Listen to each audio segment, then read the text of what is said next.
आज बहुत देर के बाद वीडियो आने लगी है। So what's this? Diffusion, movement of molecules from regions of high concentration to regions of low concentration down the concentration gradient. अब मान लीजिए ये कोई न्यूट्रल गैस एटम या मॉलिक्यूल है, ठीक है। अब हमने क्या कराना है, कोई आयनाइजिंग रेडिएशन आती है और इस न्यूट्रल गैस एटम या मॉलिक्यूल का आयनाइजेशन करवाती है।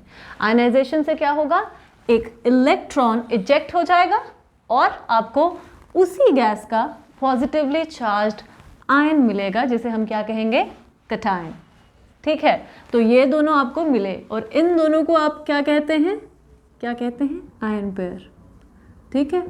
ये आयन पेयर है, इलेक्ट्रॉन और उसी गैस का पॉजिटिवली चार्ज्ड आयन, ठीक है।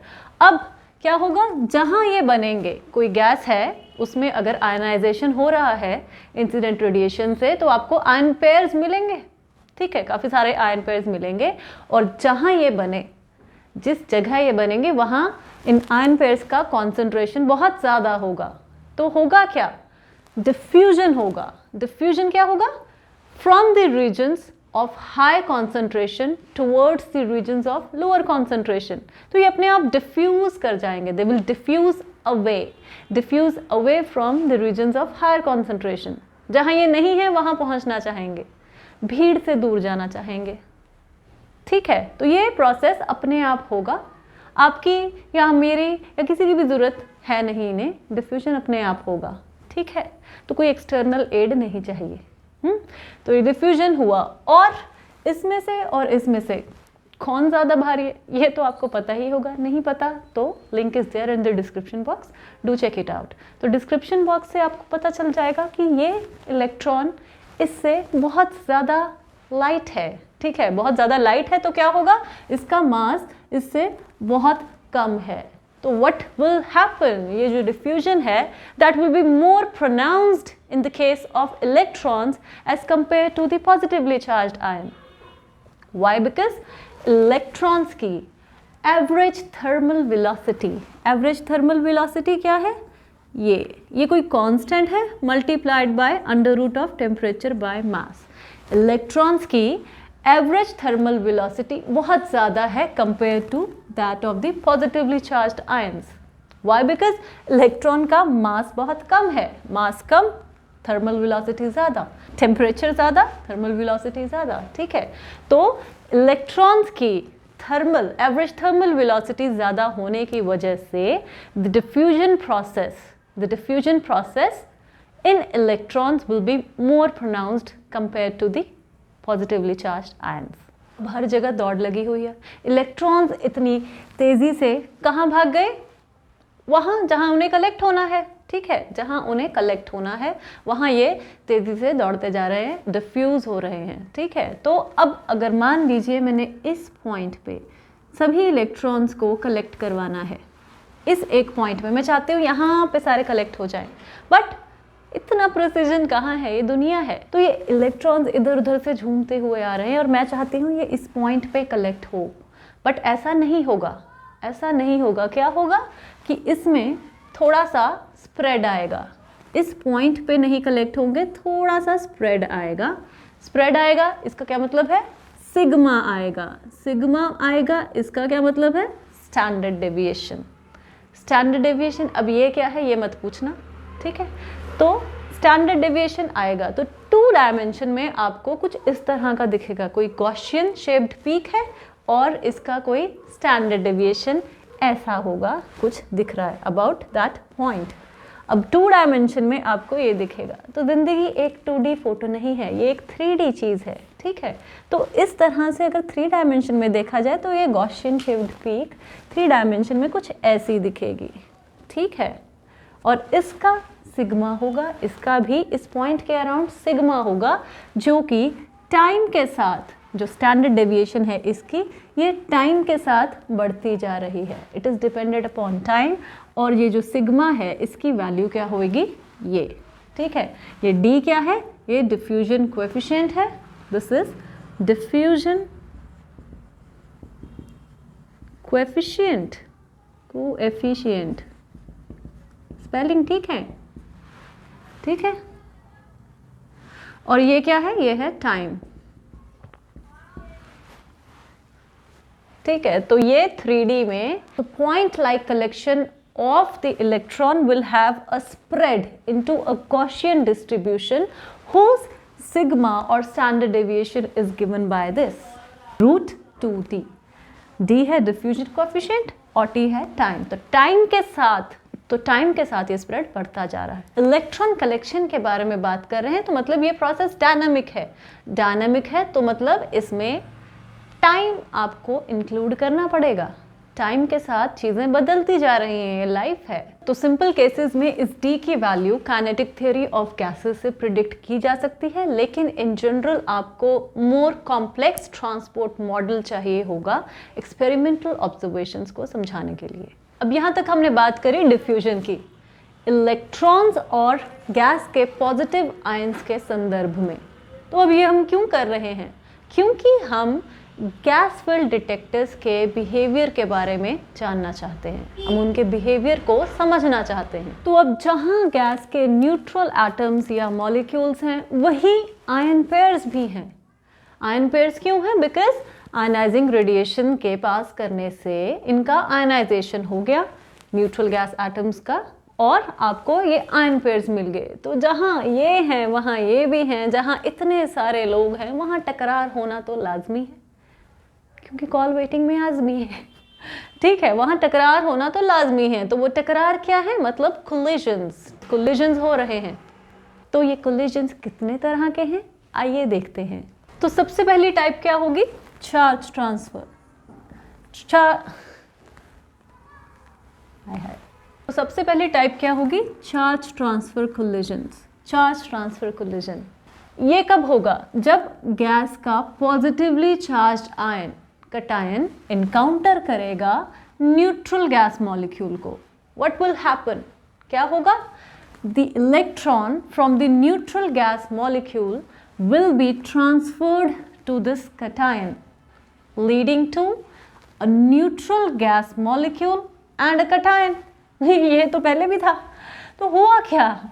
ये जो था ये बन गया, ये था ये बन गया, रोल्स रिवर्स हो गए। ये इलेक्ट्रॉन लेके न्यूट्रल हो गया, जो कटायन था इलेक्ट्रॉन लेके न्यूट्रल हो गया, और ये अपना इलेक्ट्रॉन लूज करके पॉजिटिवली चार्ज्ड आयन बन गया, कटायन बन गया। तो एक दूसरे के रोल्स रिवर्स हो गए। ये है चार्ज का ट्रांसफर हो गया।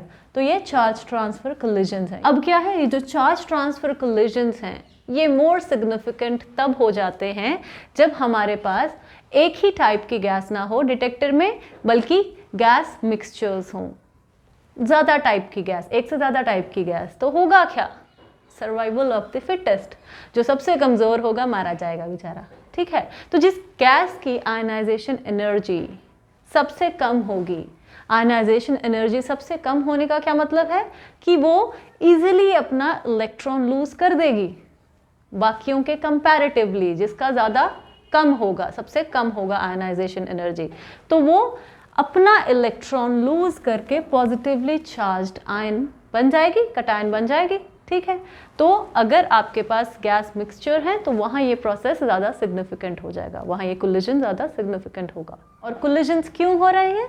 बिकॉज जिस गैस में ये आयन पेयर्स बन रहे हैं, जिस गैस में ये आयन पेयर्स क्रिएट हुए हैं, उसके खुद के न्यूट्रल मॉलिक्यूल्स हमेशा कांस्टेंट थर्मल मोशन में रहते हैं। थर्मल मोशन, ठीक है, gas molecules are always in constant thermal motion. और ये आयन पेयर्स उसी गैस में बने हैं। क्यों बने हैं? बिकॉज ये रेडिएशन पास करी है उस गैस में से। ठीक है, अच्छा, तो हम बात कर रहे थे टाइप्स ऑफ इनकाउंटर्स की। ठीक है, तो दूसरा क्या हो सकता है? डिफ्यूजन, नॉर्मल डिफ्यूजन हो सकता है। किसका? इस फ्री इलेक्ट्रॉन का। फ्री इलेक्ट्रॉन जो कि आयन पेयर जो बने हैं उसमें से कोई एक इलेक्ट्रॉन है, इसका डिफ्यूजन क्या हो सकता है? Through the neutral gas molecules. अब होगा क्या? ये कभी किसी मॉलिक्यूल से टकरा रहा है, कभी किसी से, तो ये कोई जिगजैग सा पाथ बनेगा और ये नॉर्मल गिरता पड़ता डिफ्यूज होता हुआ अपनी मंजिल तक पहुंच जाएगा। इसकी मंजिल क्या है? इलेक्ट्रॉन नेगेटिवली चार्ज है, इसकी मंजिल है पॉजिटिवली चार्ज इलेक्ट्रोड और एनोड। ठीक है, अब और क्या हो सकता है? थर्ड है आपका इलेक्ट्रॉन अटैचमेंट। इलेक्ट्रॉन अटैचमेंट, अब ये जो फ्री इलेक्ट्रॉन डिफ्यूज कर रहे हैं, ये जो फ्री इलेक्ट्रॉन डिफ्यूज कर रहे हैं, अब अगर कुछ गैसेस ऐसी होती हैं जैसे कि ऑक्सीजन, तो ये क्या करेंगे? ये जो फ्री इलेक्ट्रॉन्स डिफ्यूज कर रहे हैं थ्रू द गैस, ये they have a tendency, some gases have a tendency to attach this free electron to their neutral gas molecules or atoms and form negatively charged ion, जिसको हम कहते हैं अनायन।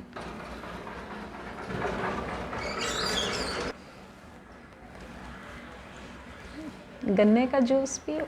कुछ ऐसी गैसेस होती हैं जैसे कि ऑक्सीजन, इनसे बर्दाश्त नहीं होता कि कोई इलेक्ट्रॉन ऐसे डिफ्यूज कर गया फ्रीली, ऐसे घूम गया, ऐसे कैसे? वो कहते हैं, वो क्या करती हैं, इस फ्री इलेक्ट्रॉन को जो कि डिफ्यूज कर रहा है थ्रू द गैस, सपोज ये फ्री इलेक्ट्रॉन ऑक्सीजन गैस के थ्रू डिफ्यूज कर रहा है, तो उसको ये क्या करेगा? ये अटैच कर लेगा खुद में। This oxygen, this neutral gas molecule will have a tendency to attach this electron to its neutral gas molecule and form a negatively charged ion which is called anion। ये उसी गैस का negatively charged ion है, electron को attach करके। तो कुछ gases जैसे कि ऑक्सीजन मैंने बताया, ये प्रोसेस उन गैसेस में ज़्यादा होगा जिनको इलेक्ट्रॉन्स को फ्री घूमते हुए बर्दाश्त नहीं हो रहा। ठीक है, तो ये इलेक्ट्रॉन अटैचमेंट है। ठीक है, अब आपकी फिल गैस सपोज ऑक्सीजन है, तो ये नेगेटिवली चार्ज्ड आयन भी उसी गैस का है, और ये जो पॉजिटिवली चार्ज्ड आयन था कटायन, ये भी उसी गैस का है। तो ये पॉजिटिव और negatively charged ions same gas के हैं। अगर हम एक ही फिल गैस यूज़ कर रहे हैं डिटेक्टर में, ये आयन्स सेम गैस के हैं, तो इनकी प्रॉपर्टीज़, काफ़ी सारी प्रॉपर्टीज़ सिमिलर होगी, बट इनके चार्जेस अलग हैं। इसका पॉजिटिव है, इसका नेगेटिव है। ठीक है, ऑक्सीजन के विपरीत, ऑक्सीजन के opposite, nitrogen, hydrogen, hydrocarbon gases या नोबेल गैसेस में इलेक्ट्रॉन अटैचमेंट काफ़ी कम होता है। तो इसमें क्या होगा? अंडर नॉर्मल कंडीशन अगर इलेक्ट्रॉन फ्रीली डिफ्यूज कर रहा है इन गैसेस के थ्रू, तो ये कोई इंटरेस्ट नहीं दिखाते हैं उसमें, वो कहता है घूमता घूम ही जाए, उन्होंने इलेक्ट्रॉन अटैच करना नहीं है, उनमें इलेक्ट्रॉन के प्रति अटैचमेंट इतनी ज़्यादा नहीं है जितनी ऑक्सीजन को है। तो ये डिपेंड करेगा आप गैस कौन सी चूज़ कर रहे हैं। फिल गैस, डिटेक्टर के अंदर कौन सी गैस भर रहे हैं, उसको कौन सी गैस से फिल कर रहे हैं। ठीक है, अगर आप कोई ऐसी गैस ले रहे हैं जिसको इलेक्ट्रॉन अटैचमेंट जिसका कम है, तो electron will continue to diffuse in this gases as free electron. अच्छा, अब जल्दी जल्दी बताओ और क्या हो सकता है? रिकॉम्बिनेशन हो सकता है। रिकॉम्बिनेशन कैसे? कि अगर जो पॉजिटिवली चार्ज्ड आयन है गैस का, अगर इसका इनकाउंटर इलेक्ट्रॉन से हो रहा है, तो क्या होगा? Electron will be captured by this positively charged ion, resulting in the formation of neutral gas molecule. ठीक है, ये हो गया। अब आपको पता है इलेक्ट्रॉन अटैचमेंट से ये भी बन रहा है, जो फिल गैस है वो न्यूट्रल गैस मॉलिक्यूल नहीं रही, उसमें बहुत कुछ हो रहा है, उसमें बहुत सब कुछ आ गया। अब ये है नेगेटिवली चार्ज्ड आयन, इलेक्ट्रॉन की बजाय पॉजिटिवली चार्ज्ड आयन का इनकाउंटर इस नेगेटिवली चार्ज्ड आयन से भी तो हो सकता है। ठीक है, अब अगर ये भी होगा तो क्या होगा? यहाँ से जो एक्स्ट्रा इलेक्ट्रॉन है वो इसको चला जाएगा, यहाँ से जो एक्स्ट्रा इलेक्ट्रॉन है वो कटायन की तरफ चला गया, और ये न्यूट्रल हो गया, और ये अपना इलेक्ट्रॉन एमिट करके, इजेक्ट करके ये भी न्यूट्रल होगा। तो गौर फरमाइएगा, यहाँ पे 2 न्यूट्रल एटम बन गए हैं, यहाँ एक ही है, यहाँ एक ही बना न्यूट्रल गैस मॉलिक्यूल या एटम, और यहाँ पे ये भी न्यूट्रलाइज्ड हो गया, ये भी न्यूट्रलाइज्ड हो गया। ये अपना इलेक्ट्रॉन देके उसने कहा स्यापा खत्म, ये न्यूट्रल, और ये लेके ये भी खत्म, मेरी भी मोहमाया खत्म। तो इसमें क्या हो रहा है? तो भाई चाहे ये हुआ हो चाहे ये हुआ हो, हमको तो नुकसान हुआ है। हमको आयनाइजेशन चार्ज कलेक्शन के काम पर लगाया हुआ है। कि हमको क्या बोला था, हमें बोला था कि न्यूट्रल गैस मॉलिक्यूल होगा, उस पर आयनाइजेशन करवाएंगे और तुमने चार्ज जितना इकट्ठा होगा कलेक्ट करना है बैठ के, ठीक है। अब अगर हमें चार्ज कलेक्शन के काम पर लगाया हुआ है तो इन दोनों कोलिजन्स अगर ऐसे होते हैं, रिकॉम्बिनेशन लॉसेस, इसमें क्या हो रहा है, इन्होंने अपना चार्ज ही खत्म कर दिया। हमें कहते हैं चार्ज कलेक्शन, हमें कहते हैं कि चार्ज को कलेक्ट करो, कितना चार्ज है, और यहाँ इन प्रोसेसेस में जो actual charge represented by the original ion pair था वो लॉस हो गया, हमें उसका, दैट इज लॉस्ट। तो इस प्रोसेस ने हमारा काम खराब किया है। अगर आप ध्यान दें तो ये प्रोसेस में चार्ज का ट्रांसफर हुआ था, बस चार्ज खत्म नहीं हुआ, जो पहले था ये बना रहा। इसकी अगर हम बात करें तो ये तो सिर्फ डिफ्यूज करता जा रहा है, इसमें भी चार्ज नहीं खत्म हुआ। इलेक्ट्रॉन अटैचमेंट में भी ये जो ओरिजिनल आयन पेयर था इसका चार्ज लूज नहीं हुआ, इसने अपनी फॉर्म बदल ली, इस प्रोसेस में अपनी फॉर्म बदली गई, इसकी एनायन बन गया, बट चार्ज लूज नहीं हुआ। इस प्रोसेस में रिकॉम्बिनेशन में चार्ज खत्म हो रहा है, बिकॉज ये जो ओरिजिनल चार्ज था, चाहे वो इसकी वजह से यहाँ से आया हो, चाहे ये इलेक्ट्रॉन का था, जो ओरिजिनल आयनाइजेशन हुआ था, जो इनिशियल आयनाइजेशन हुआ था, ये यहाँ आके चार्ज खत्म हो गया, बंद हो गया, तो हमें नुकसान हुआ है।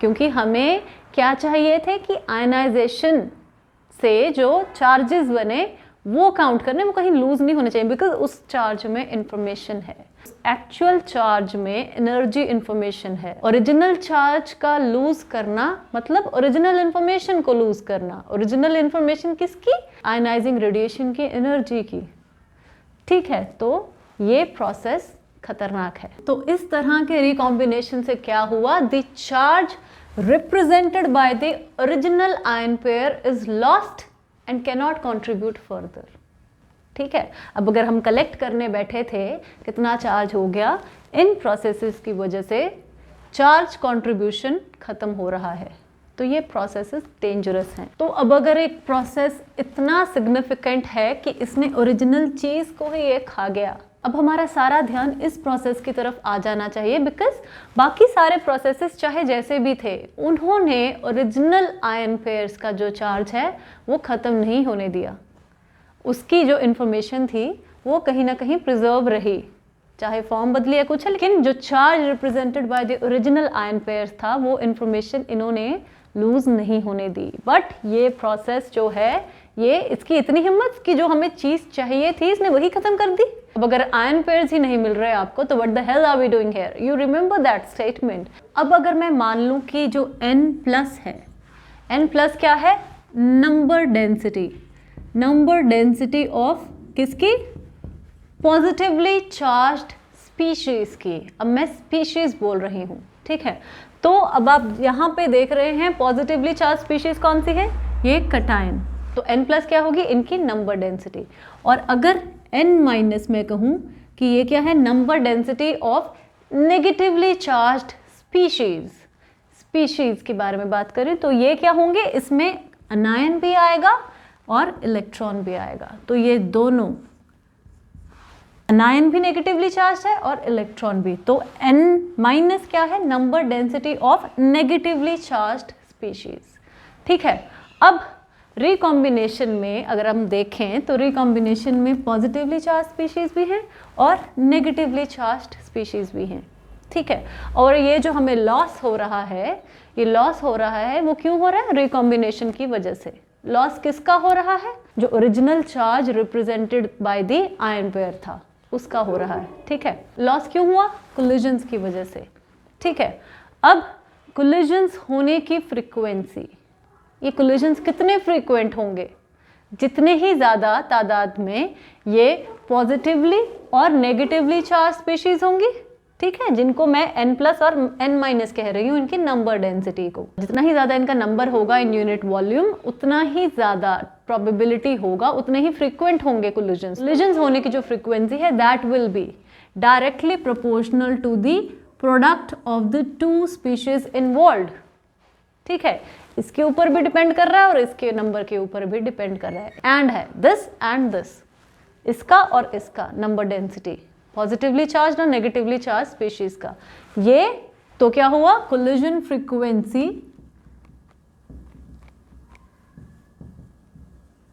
डायरेक्टली प्रोपोर्शनल होगी इसके number density of the positively and negatively charged species. ठीक है, अब कोलिजन होने की फ्रीक्वेंसी ये है और इन्हीं कोलिजन्स की वजह से हमें ये लॉस हुआ है। लॉस किसका हो रहा है, इनके नंबर्स का, इनके नंबर्स का। अब आप ध्यान से देखिए, ये क्या है, number density of positively charged species. तो टाइम के साथ पॉजिटिवली चार्ज्ड स्पीशीज के नंबर डेंसिटी का कम होना, तो नेगेटिव साइन क्यों आ रहा है, बिकॉज टाइम के साथ इस प्रोसेस की वजह से ये नंबर डेंसिटी रिड्यूस हो रही है। ये कम होना किसके इक्वल है, नेगेटिवली चार्ज स्पीशीज का टाइम के साथ कम होना। ये दोनों बराबर हैं, क्यों, क्योंकि यहाँ ध्यान दीजिए, रिकॉम्बिनेशन प्रोसेस में अगर न्यूट्रल गैस मॉलिक्यूल बना तो इसके बनने में ये भी खत्म हुआ और ये भी खत्म हुआ, दोनों खत्म हुए। ये तो नहीं है कि सिर्फ ये खत्म हुआ, ये भी साथ में खत्म हुआ, इन दोनों ने मिलके इसको बनाया। और अगर रिकॉम्बिनेशन इनके बीच में हो रहा है तो भी ये दोनों खत्म हुए, ये भी खत्म हो रहा है और ये भी, तभी ये दो बने। ठीक है, तो इन दोनों की number density, positively as well as negatively charged species की नंबर डेंसिटी टाइम के साथ कम होने का जो रेट है वो किस पे डिपेंड कर रहा है, किस पे डिपेंड कर रहा है, कोलिजन फ्रीक्वेंसी पे, कि कितने फ्रीक्वेंट कोलिजन्स हो रहे हैं, फ्रीक्वेंट कितने हो रहे हैं। तो अगर कोलिजन फ्रीक्वेंसी के डायरेक्टली प्रोपोर्शनल है तो कोई प्रोपोर्शनैलिटी फैक्टर भी आएगा। अगर मैंने कोई इक्वेशन लिखनी हो, अगर ये चीज़ इनके डायरेक्टली प्रोपोर्शनल है तो कोई फैक्टर आएगा, कांस्टेंट। तो कांस्टेंट फैक्टर क्या है, ये है रिकॉम्बिनेशन कोएफिशिएंट। अल्फा क्या है, रिकॉम्बिनेशन कोएफिशिएंट। तो इससे आप क्या अनुमान लगाते हैं, ये इक्वेशन आपको क्या बता रही है कि टाइम के साथ पॉजिटिवली और नेगेटिवली चार्ज्ड स्पीशीज का कम होना एक दूसरे के बराबर है। और वो फर्दर किसके बराबर है, कितनी फ्रीक्वेंटली कोलिजन्स हो रहे हैं और कैसे कोलिजन्स, जिसमें रिकॉम्बिनेशंस हो रहा हो। कैसे कोलिजन्स, जिसमें रिकॉम्बिनेशन हो रहा हो। फ्रीक्वेंटली ऐसे कितने कोलिजन्स हो रहे हैं जिसमें रिकॉम्बिनेशंस होके ये number density of the positively and negatively charged species time के साथ कम होती जा रही है। तो ये इक्वेशन आपकी वो है। तो अब अगर इस रिकॉम्बिनेशन कोएफिशिएंट के बारे में बात करें, इस अल्फा के बारे में बात करें, तो ये इन दोनों के लिए ज़्यादा है, इन दोनों के लिए ये चीज़ ज़्यादा है, इन दोनों के लिए ये रिकॉम्बिनेशन कोएफिशिएंट ज़्यादा है कंपेयर टू इन दोनों के रिकॉम्बिनेशन से। ये रिकॉम्बिनेशन कोएफिशिएंट ज़्यादा होने का क्या मतलब है कि अगर रिकॉम्बिनेशन होना होगा, अगर रिकॉम्बिनेशन होना होगा तो अगर इन दोनों के बीच में कोलिजन्स हो रहा है तो ज़्यादा प्रोबेबिलिटी है कि रिकॉम्बिनेशन होगा। और अगर इन दोनों का कोलिजन हो रहा है तो रिकॉम्बिनेशन होने की प्रोबेबिलिटी इन दोनों से कम है। तो इसका क्या मतलब बना कि ये वाला इनकाउंटर मेन कल्प्रिट है, ज़्यादा डेंजरस कोलिजन है, इनके रिकम्बाइन होने की चांसेस ज़्यादा होते हैं। अनायन एंड कटायन इनकाउंटर, और जो गैसेस ऑक्सीजन की तरह जो रेडिली नेगेटिव आयंस बनाती हैं इलेक्ट्रॉन अटैचमेंट के थ्रू, तो उन गैसेस में virtually all recombination takes place between these two, between anion and cation. तो ये रिकॉम्बिनेशन लॉस दो तरह के होते हैं, columnar and volume. Columnar recombination को इनिशियल रिकॉम्बिनेशन भी बोलते हैं। क्यों बोलते हैं? बिकॉज क्योंकि जो आयन पेयर्स बनते हैं इनिशियली सबसे पहले कहाँ बनते हैं? Along the track of the particle. जो ट्रैक है, ये आयनाइजिंग पार्टिकल का जो ट्रैक है, अलोंग दिस ट्रैक ये बनते हैं एक कॉलम में। ठीक है, एक कॉलम से में बनते हैं जहाँ पे लोकल डेंसिटी ज़्यादा है। लोकल डेंसिटी है आयन पेयर्स की, वो along the track of this particle ज़्यादा होगी। तो अगर इनमें रिकॉम्बिनेशन होता है तो इसको कॉलमनार या इनिशियल रिकॉम्बिनेशन कहते हैं। ठीक है। तो अब ये जो कॉल्यूमिनर रिकॉम्बिनेशन है ये सिर्फ डिपेंड क्या करता है कि लोकल डेंसिटी पे ही डिपेंड करता है। इन पॉजिटिवली और नेगेटिवली चार्ज स्पीशीज की जो लोकल डेंसिटी है along the track of the particle वो कितनी है उस पे ही ये डिपेंड करेगा। अब ये कॉल्यूमिनर रिकॉम्बिनेशन ज़्यादा सिवियर किस में होता है, ज़्यादा किस में होता है, अल्फा पार्टिकल्स या heavy ions as compare to electrons. Alpha particles या हेवी आयंस ये डेंसली आयनाइज करते हैं गैस को, तो उसमें क्या होगा फिर लोकल जो डेंसिटी है, local density of ion pairs ज़्यादा होगी, तो रिकॉम्बिनेशन जो कॉल्यूमिनर रिकॉम्बिनेशन है इनमें इनकी वजह से ज़्यादा डोमिनेटिंग होगी compare to the case of electrons. जो इलेक्ट्रॉन्स हैं, electrons they lose their energy over comparatively longer tracks, ज़्यादा आयनाइज नहीं करते, ज़्यादा डेंसली आयनाइज नहीं करते, तो कॉल्यूमिनर रिकॉम्बिनेशंस इन केस में ज़्यादा होगी। इस टाइप का recombination loss is only dependent upon the local conditions along the particles track, and it is not dependent upon the rate at which such tracks are formed within the detector. ये चाहे जितने मर्जी बनते जाएं, but उसके around, उस track के around इनकी डेंसिटी कितनी है ये उस पर डिपेंड करता है। और अगर कोई रेडिएशन डेंसली आयनाइज कर रही है तो उस केस में आपको ये आयन पेयर्स भी ज़्यादा मिलेंगे और कॉल्यूमिनर रिकॉम्बिनेशन होने की प्रोबेबिलिटी बढ़ जाएगी। तो दूसरे टाइप का रिकॉम्बिनेशन लॉस क्या हो सकता है, वॉल्यूम रिकॉम्बिनेशन।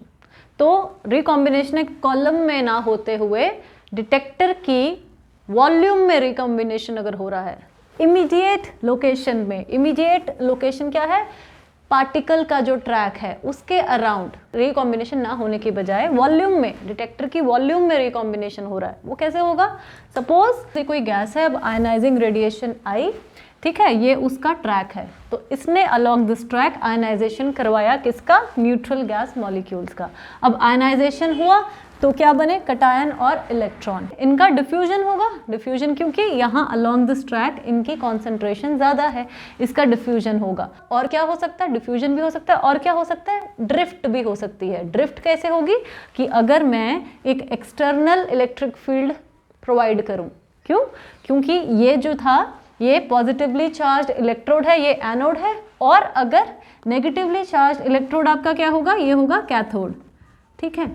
अब जो पॉजिटिवली चार्ज्ड स्पीशीज होंगी क्या है, कटायन, कटायन क्या कहाँ मूव करेंगे, टुवर्ड्स द कैथोड, ठीक है, और जो इलेक्ट्रॉन फॉर्म होगा वो कहाँ की तरफ मूव करेगा, towards the positively charged anode, ठीक है, ऑपोजिट पोलैरिटीज की तरफ ये लोग जाएंगे। अब आयनाइजेशन हुआ, ये दोनों बना, और ये या तो ये डिफ्यूज करेंगे या ड्रिफ्ट करेंगे। In either case whether it is drift or diffusion, in either case diffusion में भी यहाँ concentration ज़्यादा है along the particles track, तो यहाँ से भी दूर जाएंगे, और drift में भी under the influence of electric field तो भी ये अपनी immediate location से दूर जाएंगे। अब हो क्या सकता है कि अगर तो कोई इस तरह की गैस है डिटेक्टर में जिसकी इलेक्ट्रॉन अटैचमेंट ज़्यादा है, तो होगा क्या, ये जो फ्री इलेक्ट्रॉन ये ड्रिफ्ट करता करता ये क्या बन जाएगा, ये नेगेटिवली चार्ज्ड अनायन बन जाएगा। कब, कैसे, क्योंकि ये जो न्यूट्रल गैस मॉलिक्यूल है ये इसको अपने पे अटैच कर लेगा और अनायन बन जाएगा। तो ये भी अनायन और इलेक्ट्रॉन ये इसकी तरफ जाएंगे, किसकी तरफ, एनोड की तरफ, पॉजिटिवली चार्ज्ड इलेक्ट्रोड एनोड की तरफ, और जो ये कटायन है ये नेगेटिवली चार्ज इलेक्ट्रोड कैथोड की तरफ जाएगा, ठीक है। तो वॉल्यूम रिकॉम्बिनेशन कब हुआ, कि जब चार्ज्ड स्पीशीज है, वेदर पॉजिटिवली और नेगेटिवली